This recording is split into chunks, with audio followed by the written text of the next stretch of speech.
तो जय जोहर संगवारी हो। आज जाना है मोला शेष भाई के घर मोहड़ जाके हो गए मोर तैयारी और अपन गांव ले निकल गए हमन संगवारी। धीरे बांधे चलत है हमर गाड़ी। ए हरे हमर गांव ले झंडा तलाव के मार्ग और समीर का गाड़ी ले भल्ले बजावत है और रुख राई भयंकर नजर आवत है।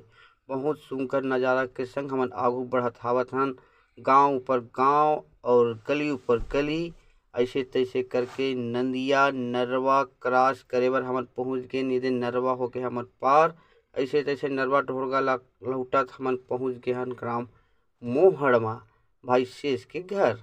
यहाँ चलत थे झांकी सामान बनाए के काम। देख सकत हो आप जम्मो संगवारी मन हा। और ये संगवारी मन आहे कोंडा गांव ले सामान लेगे बर यहाँ। और एमन ले गया है ये मंगर ला जिला हमर शेष भाई बहुत सुघ्घर ढंग ले बना है। और वैसने झांकी सामान बनाए बर संपर्क कर सकत हो भाई शेष निर्मलकर ग्राम मोहड़ से।